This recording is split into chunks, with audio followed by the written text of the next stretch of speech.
Hello everyone, welcome to Vyas academy online classes. आज हम 7th class के एसएसटी के अंदर हमने जो पिछला चैप्टर पढ़ा था न्यू किंग और किंगडम, उसके आगे हम इस नए टॉपिक के अंदर हम राइज ऑफ चोलास के बारे में पढ़ेंगे। राइज ऑफ चोला यानी चोल वंश का उदय। चोल वंश जो कि साउथ इंडिया का एक बहुत ही महान वंश हुआ था, महान, जिसमें कई राजा भी हुए थे। उन राजाओं ने किस तरह से अपने राज्य का विस्तार किया, किस तरह से अपने राज्य की उन्नति की, उस सब के बारे में हम इस टॉपिक के अंदर पढ़ेंगे। जैसा कि आप देख सकते हैं, इस राजवंश की स्थापना जो की थी विजयालय, जो कि इसका फाउंडर भी था, फाउंडर ऑफ चोलास।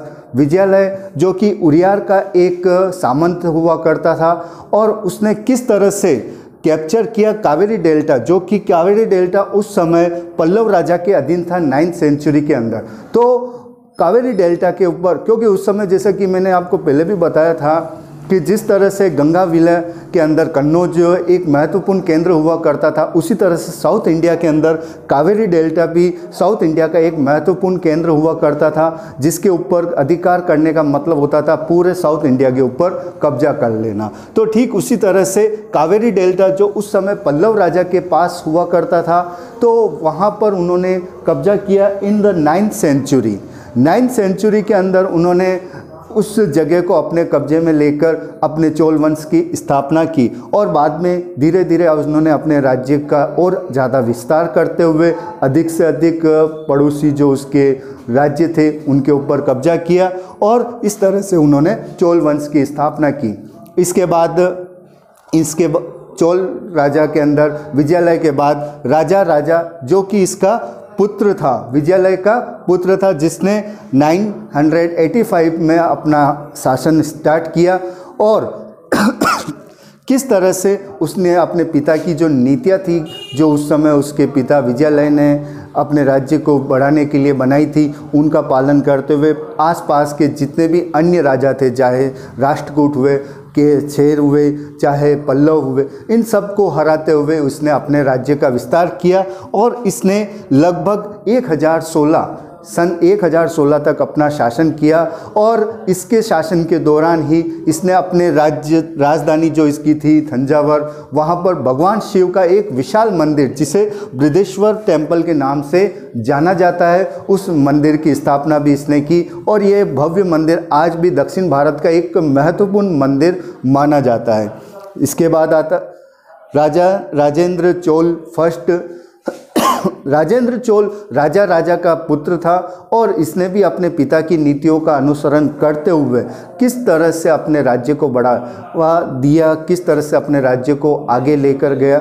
आपको जानकर आश्चर्य होगा कि राजेंद्र चोल पहला भारत का शासक था जिसने अपने राज्य की सीमाओं को न सिर्फ भारत में बल्कि भारत के बाहर श्रीलंका और साउथ ईस्ट एशिया जैसे कई बाहर के देशों को इसने अपने राज्य के अंदर शामिल करते हुए इन्हें अपने भारत का हिस्सा बनाया था।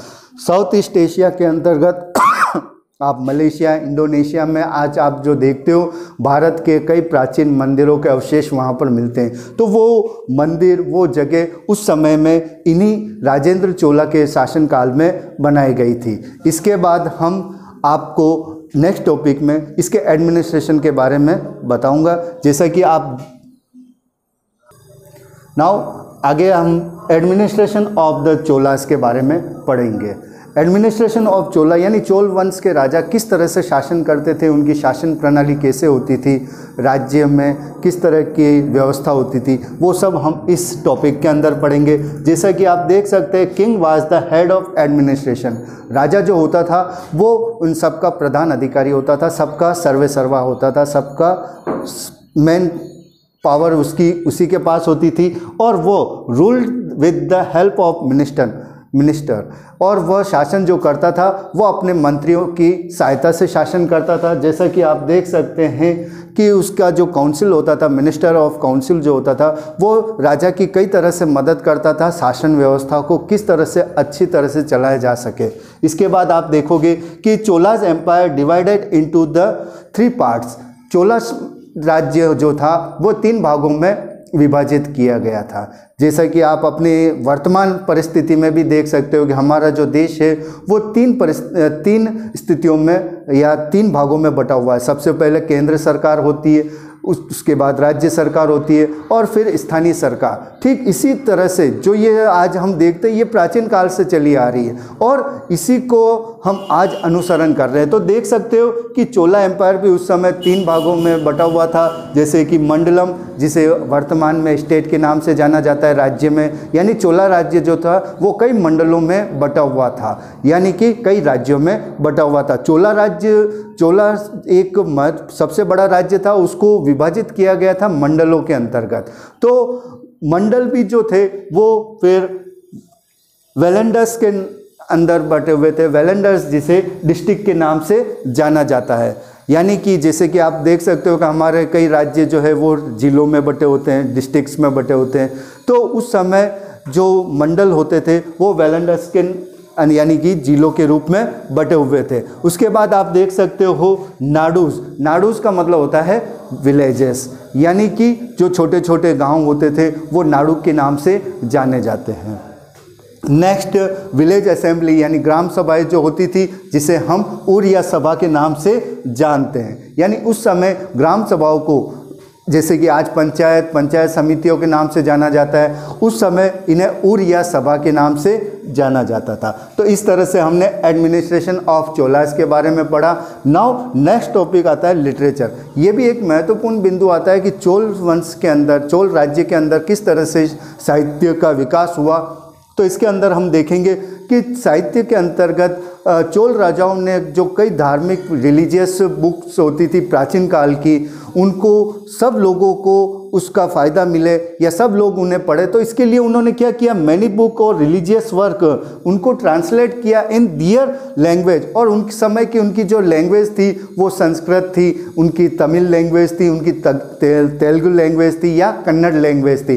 तो इन लैंग्वेज में, ताकि आम जन उन्हें आसानी से पढ़ सके, तो इस आधार पर उन्होंने इन विभिन्न किताबों को, विभिन्न पुस्तक जो उस समय की फेमस बुक्स थी, तो उनको ट्रांसलेट किया। इसी क्रम में आप देख सकते हैं कंबन जो वहाँ के एक प्रमुख साहित्यकार हुए थे और उन्होंने रामायण का तमिल में अनुवाद किया, यानी तमिल के अंदर उन्होंने रामायण लिखी थी।